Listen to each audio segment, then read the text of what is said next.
ये बड़ी समझने वाली बात है। मैं 1985 में जाया करता था लारस गार्डन में वॉक करने के लिए। तो एक दिन संडे को मैं वॉक करने गया, तो उसके बाद वॉक करके मैं वहीं एक बेंच पे बैठ गया और एक किताब पढ़ने लगा। और मैंने देखा कुछ बच्चे जो हैं मेरे इर्द गिर्द खेल रहे थे, और वो थोड़ी थोड़ी देर बाद आके तो कोई भी बच्चा मेरे ऊपर आ गिरता था, जिससे किताब इधर हो जानी उधर हो जानी, वो कहके लगा रहे थे। तो मैंने देखा कि वो 8-10 बच्चे थे और उनके साथ एक बुज़ुर्ग थे जो कि किसी करीब के बेंच पे बैठे हुए थे। तो मुझे लगा कि ये ज़रूर बच्चे इनके हैं। तो मैंने उनको मुतवज्जो किया और मैंने उनको कहा कि देखें, ये बच्चे मुझे बहुत परेशान कर रहे हैं, आप इन्हें रोकते क्यों नहीं। तो वो बंदा बड़ी मुश्किल से उसने थोड़ा लगा के बुड़बुड़ाया और फिर मुझे कहा कि इन्हां दी मां मर गई है। तो मैं इन्हों दसदा नहीं पिया। ये मियो अस्पताल में मैं इनको माँ से मिलाने आया था जो वहाँ दाखिल है, और मैं जब जा रहा था उस वार्ड की तरफ तो मुझे बताया गया कि ये माँ मर गई है इनकी, और उसे वो रख दिया गया है ठंडी जगह। तो मैं परेशान हो गया कि अब मैं इन बच्चों को क्या बताऊं, और मैं इनको लेके तो इधर आ गया। तो मुझे पता था इस जगह का, तो अब मैं बैठ के सोच रहा हूँ आपका क्या हाल है कि ये बात सुनने के बाद वो जो मेरी नाराज़गी थी कि ये मेरे ऊपर आ के बच्चे क्यों गिर रहे हैं, तो फिर मैंने क्या किया होगा। मैंने उनको सबको बुलाया, उनको बिठाया और मैंने उनको बताया कि ये वाक़या हुआ है।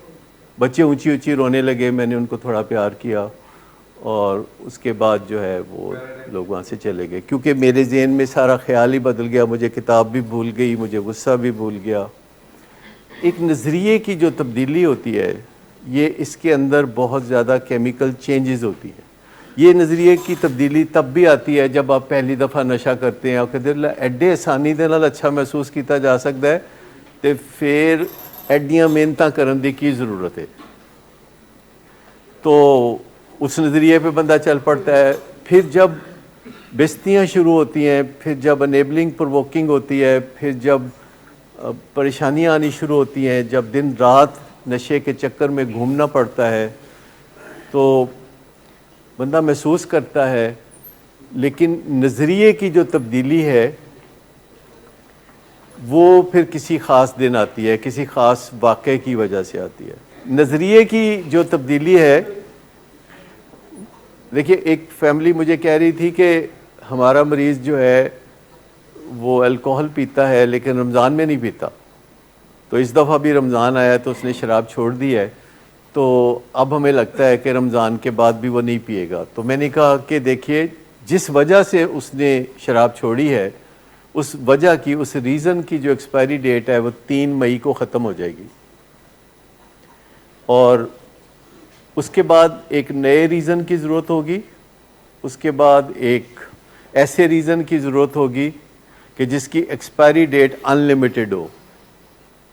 और वो जो अनलिमिटेड एक्सपायरी डेट वाला नज़रिया है, वो ज़्यादातर जो मुझे पेशेंट्स ने बताया है वो है कि जब उन्हें अपनी रिकवरी से रोमांस हो जाए, क्योंकि रिकवरी बहुत अजीज़ हो जाए, जब रिकवरी प्राइवेटली उनके साथ बहुत मोहब्बत में पड़ जाए, फिर जब उनके जहन में कोई नशा करने का ख्याल आता है तो वो ये सोचते हैं कि नशा करने का ज़्यादा मज़ा आता है कि रिकवरी का ज़्यादा मज़ा आता है। इस ख्याल का कि मैं रिकवरी में हूँ, तो ये जो एक रोमांस है रिकवरी के साथ, ये भी एक नया नज़रिया है, ये एक पैराडाइम शिफ्टिंग एक्सपीरियंस है जिसमें से गुज़रना होगा। और मैंने जब चाय छोड़ी तकरीबन कोई 2.25 साल पहले, वक्त कितनी तेज़ी से गुज़रता है, तो बहुत मुश्किल लम्हात भी आए, क्योंकि मैंने 50 साल चाय पी थी और बहुत कॉफ़ी भी पी थी। मेरा सिग्नेचर था कि मैं हाथ लेके फिरता था। तो जब मैंने 50 साल के बाद चाय छोड़ी, और यही सोच के छोड़ी कि ये अब मुझे बेचैन भी करती है और ये मुझे मज़ा भी देती है, क्योंकि जब आपका नशा आपको मज़ा भी दे और तंग भी करे तो फिर आप सोचों में पड़ जाते हैं। मैंने बताया कि वो मुझे बेचैन भी कर रही थी और वो मुझे मज़ा भी दे रही थी। अगर मैं चाय पीता था मुझे बेचैनी होती थी, मैं चाय नहीं पीता था तो एक और किस्म की क्रेविंग होती थी, बेचैनी होती थी। तो मैंने कहा कि अगर ये चाय मेरे साथ अब बदसलूकी कर रही है तो मैं इसको छोड़ देता हूँ। तो जब कोई भी नशा मज़े के साथ बदमज़गी पैदा करता है तो फिर आप ऐसा ही सोचते हैं। नशे के साथ ये रिश्ता इंसान का जो मज़े का होता है, जब इसमें बदमज़गी भी शामिल हो जाती है कि नहीं भी करना चाहते तो करना पड़ रहा है और करते हैं तो साथ साइड इफ़ेक्ट होते हैं। जब मैंने अपने एक दो पेशेंट बात की कि यार इस तरीके से मुझे होता है तो मैं चाहे इस वजह से छोड़ चुका हूँ, तो उनका जवाब पता है क्या था? कहते अगर तुसी नाल लैक्सोटनिल लेनी शुरू कर देंगे ना अद्धी गोली तो फिर ठीक हो जाना। सारे मेरे दोस्त जो हैं वो यही कहेंगे कि जब एक नशा कोई तकलीफ देता है तो कोई और नशा बीच में मिक्स करते हैं, आलू गोश्त पका लेते हैं। ठीक है ना, इस तरह होता है ना कुछ। मतलब है अगर चाय बेचैनी भी देती है और मज़ा भी देती है, हाई भी देती है और बेचैनी भी देती है, तो साथ लैक्सोटनिल उसको सेट करेगी। फिर लैक्सोटनिल क्या करेगी, वो आप ड्राउजीनेस में लेके जाएगी। तो फिर आप और भी तीसरा चौथा या पांचवा नशा, वो जो आप क्या कह रहे थे वो चले गए। वो जो बेचते थे दवाए दिल, वो दुकान अपनी बढ़ा गए। तो मसला यह है कि एक नशे के बाद दूसरा, दूसरे के बाद तीसरा, तीसरे के बाद चौथा, और इस चुंगल में फिर बंदा फंसता चला जाता है चुंगल में और फिर निकलना चाहता है। तो निकलने के लिए फिर आपको सोचना पड़ता है कि आप क्यों निकलना चाहते हैं। एक गुड रीज़न आपको समझ में आता है और आप उसमें से निकल जाते हैं। और फिर कुछ अर्से बाद आपको इस बात पे फ़ख्र होने लगता है, प्राइड होने लगता है, रोमांस होने लगता है कि यस आप कुछ कर सकते। मैंने ये अपना एक्सपीरियंस शेयर किया यूट्यूब पे एक वीडियो की शक्ल में, तो 25 लाख लोग उसको देख चुके हैं। मुझे ख्याल नहीं था कि एक ऐसी वीडियो जो फ़कत चाय के असरात या चाय छोड़ने के बारे में, जिसमें कुछ सरसरी बातें हैं, इसी स्टेज पे खड़े होके जो मैंने की थी, तो उसके 25 लाख व्यूज़ होंगे। 25 लाख लोग उसे देखेंगे, काफ़ी होते हैं 25 लाख। अब वो अपनी बातें लिखते हैं, उसमें साथ 10,000 कमेंट्स हैं और वो बहुत एजुकेशनल कमेंट्स हैं, एजुकेशनल कमेंट्स। मैं आपको बताऊं कि जो वीडियो होती है यूट्यूब पे, कोई भी वीडियो, तो उसके साथ 2, 4, 5 हज़ार कमेंट्स होते हैं।